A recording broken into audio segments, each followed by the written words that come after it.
Of class 7 are here in science lab to check whether the magnesium hydroxide is acidic or basic in nature.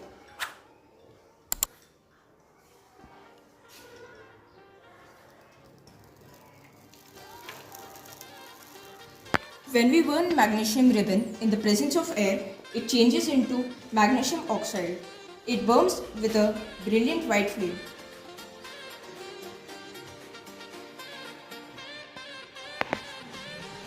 When we add water into magnesium oxide, it turns into magnesium hydroxide.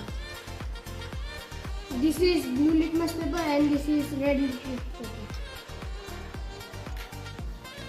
When we dip the litmus paper in magnesium hydroxide, as you can see, the red litmus paper changes to the blue color, indicating that this solution is basic in nature.